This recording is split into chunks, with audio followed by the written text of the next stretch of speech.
Mas tem Adoro. pessoas que precisam Pô, tirar aquilo Kelly. ali, né? Hã? É, porque às vezes, depende do acidente, até a pessoa precisa remover aquilo ali, acho que até fazer um implante, né? Então, deixa eu só voltar aqui. Dependendo do acidente, ela precisa fazer um implante. Então, ela consegue sobreviver? Vivian, conta aí o que você viu ontem. Foi um vídeo de uma criança. Ele não Ah, tinha essa parte daqui, assim, até que ah, assim. ele Aí não. não tem. Ele não Ah, tem isso aqui, ó, essa parte de fora. Aí dava para ver o cérebro direitinho dele, tudinho. Aí eu fiquei me perguntando como que a pessoa vive sem essa. Aí tinha cabelo aqui, ó. ah. Tinha cabelo. Então, Aí eu não entendi. nesse caso,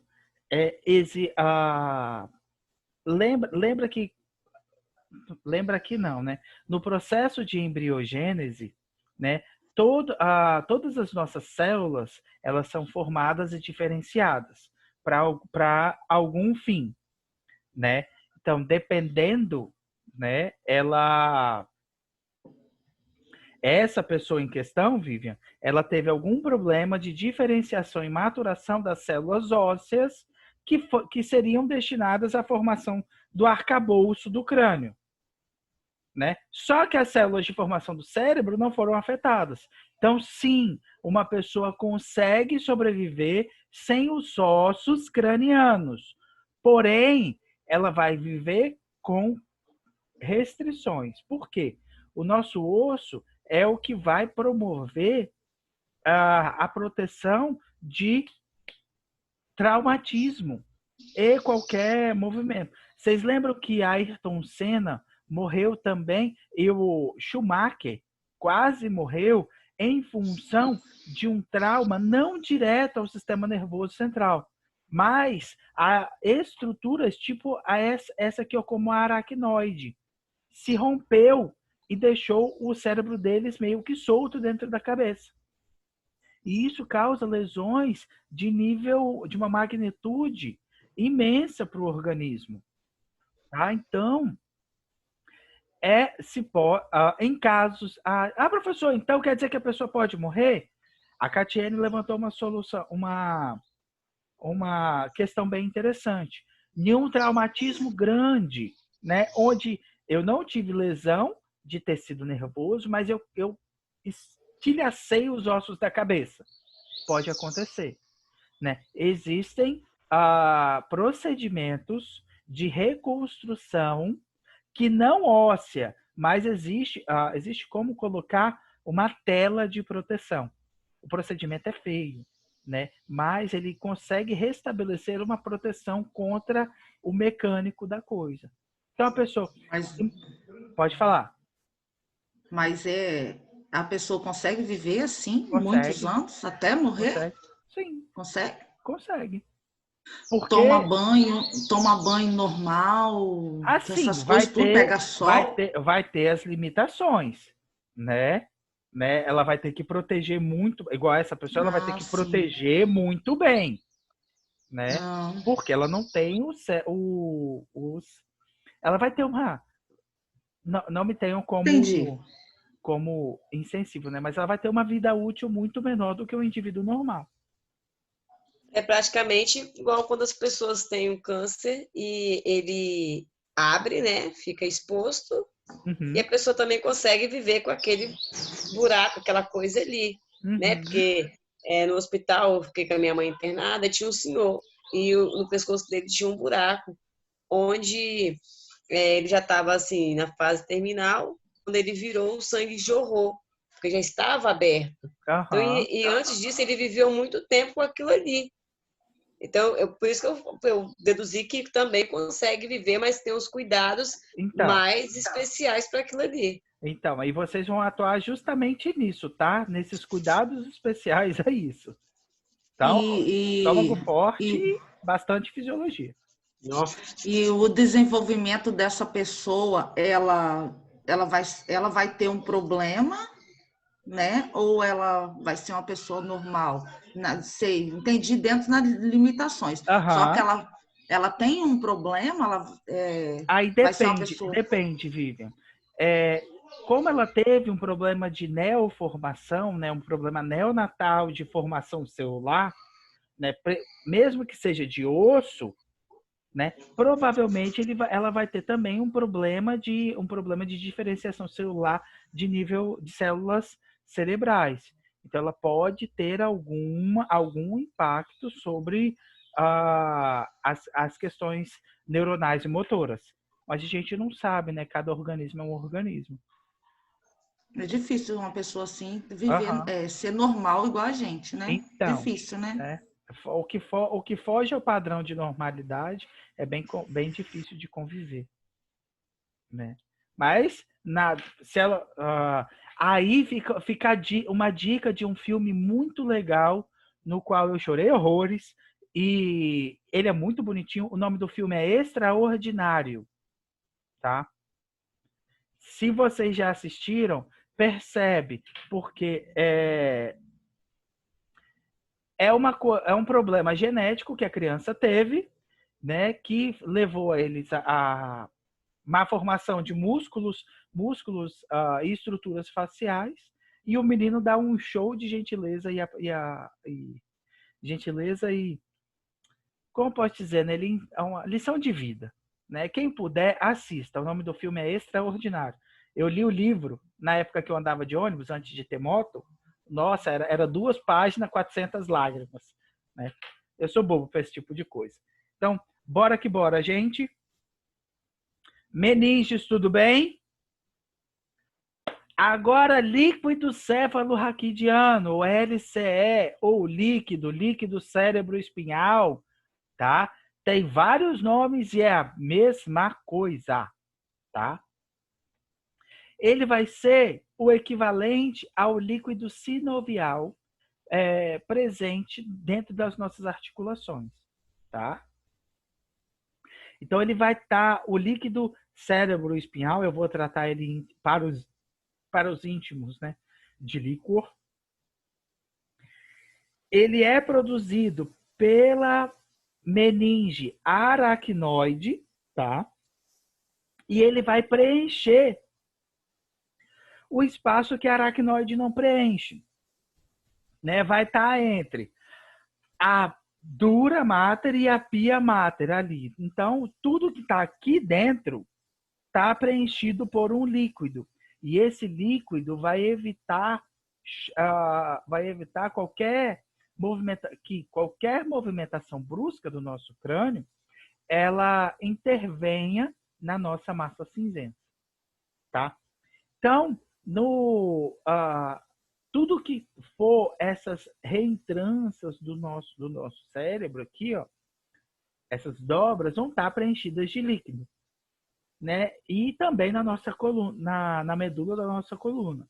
E um adulto chega a produzir cerca de 500 ml dia dessa substância. Ah, professor, então quer dizer que a gente vai inchar igual um balão de tanto líquido cefalorraquidiano que a gente vai produzir? Não, gente, não. Ele é tanto produzido quanto reabsorvido, tá? E tudo que diz respeito a líquido do nosso corpo, ele é bem dinâmico, tá? A gente produz, mas a gente também reabsorve. Diga, Catiane.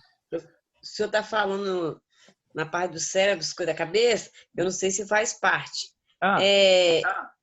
Por que a gente sente, às vezes até a gente quando vai respirar sente uma certa dor, assim, daquela queimação, uma dor, ou quando a gente toma um caldo, mas tem gente, mesmo assim, às vezes quando vai respirar, assim, dá aquela queimação nesses ossos, sei lá, se é nos ossos mesmo. Essa região aqui por detrás dos olhos, até chegar aqui no alto da boca, é o que a gente chama de fossas nasais. Essas fossas são revestidas de células secretoras, né, que faz produzir muco, né? Essa melequinha que a gente tira do nariz quando catuca é muco seco, tá? Ele o quê? Muco, é muco seco. Muco que secou. As melecas? Exatamente. E você percebe que em dias que você frequenta lugares que tem mais poeira, a melequinha fica mais suja. Por quê? O muco, Aham. ele reveste as fossas nasais e a ponto de filtrar certas impurezas. É ele e os cabelinhos do nariz. Aí vamos supor, Tá. ele tá num meio onde não tem excesso de sal, por exemplo. Aí você vai lá na praia, quer pegar aquele jacarezinho, a onda te dobra no meio e te dá um caldo. Aí entra Nossa. entra água pelo nariz, pela boca, por qualquer orifício que você tem, a água entra. Aí entra água, areia, sal, entra tudo. Né? N vezes. Adoro praia por conta disso. Eu fico lá na areia rindo dos outros que levam caldo. Eu também, porque eu não entro em água de praia.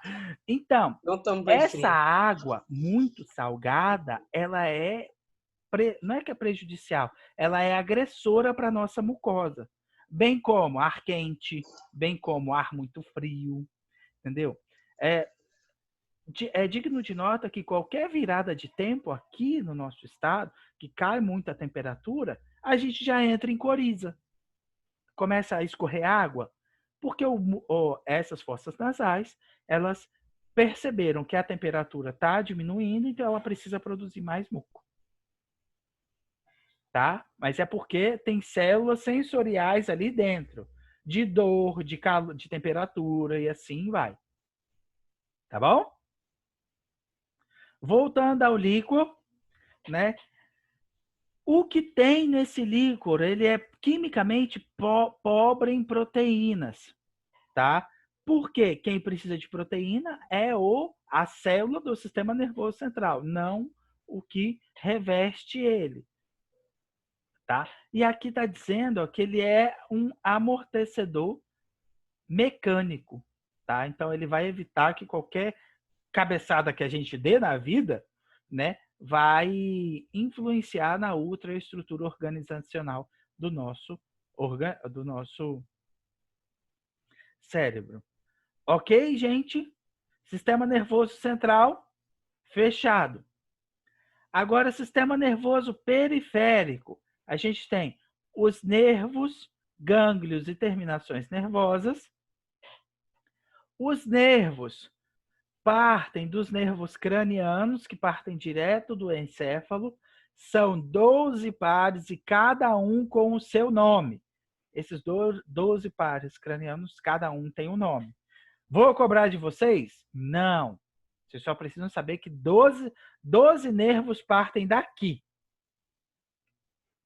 E outros 31 da espinha. Ok? Então, são 43 pares de nervos que partem do sistema nervoso central. Os espinhais, que vão ser sensitivos, motores ou viscerais, que vão fazer parte do sistema nervoso autônomo, que é o sistema nervoso. O autônomo, gente, SNA, dica do professor. Sistema nervoso automático, ó. Sistema nervoso autônomo é o sistema nervoso automático, que não precisa de mandar para executar, ok? Já as terminações nervosas, a gente tem as fibras sensitivas, motoras e as livres.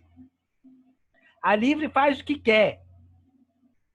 A motora, relacionada ao movimento, é a sensitiva às sensações. Se bem que as terminações nervosas livres também desempenham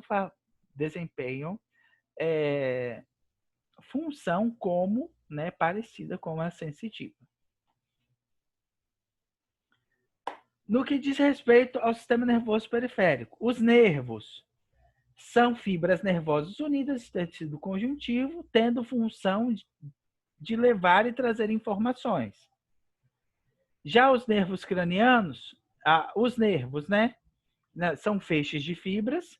Os nervos cranianos vão ser originados no encéfalo. Nervo craniano, logicamente, vai partir do encéfalo. Os nervos espinhais, não precisa nem falar de onde eles se originam, né? Na medula, não é na espinha. Na medula espinhal, tá? Os gânglios, aqui a gente tem uma figurinha bem legal. Ó. Parte do nervo se encontra no gânglio para continuar com a fibra nervosa. São aglomerados de corpos celulares de neurônios, né? Porém, esses aglomerados estão localizados fora do sistema nervoso central. E as terminações nervosas são as extremidades dessas fibras, né, que são originadas no gânglio nervoso. Então, essas terminações nervosas são as estruturas especializadas em receber os estímulos da superfície ou de qualquer outra parte do corpo até serem processadas lá no encéfalo, ok? Aqui, ó, são os nervos espinhais, né? E vão estar associadas à nomenclatura de vértebra. Então, aqui a gente tem a base do crânio, né? Cervical, torácica e lombar, né? Então, aqui, ó, o primeiro par de nervo espinhal chama cervical 1, cervical 2, 3 até o 8, né? As torácicas da mesma forma e as lombares e sacrais da mesma forma. E ainda existe o nervo coxígeo, que é o nervo do osso da alegria. Tá? É aquele que dói pra caramba quando a gente cai de mau jeito. Tá? E ainda, mas aqui, ó, na sacral, a gente tem, ó, que já é a formação da cauda da nossa medula espinhal, né? Que já parte daqui na sacral, né? Já parte os últimos pares de nervos espinhais. O impulso nervoso, gente, eu acho, na verdade, eu vou fazer o seguinte. Eu vou encerrar por aqui a aula de hoje, tá? Porque eu também tenho um videozinho do impulso nervoso que não vai dar tempo da gente assistir hoje e vai ficar metade da informação de hoje para amanhã. Então eu encerro hoje a aula e a gente começa amanhã com o impulso nervoso. Pode ser?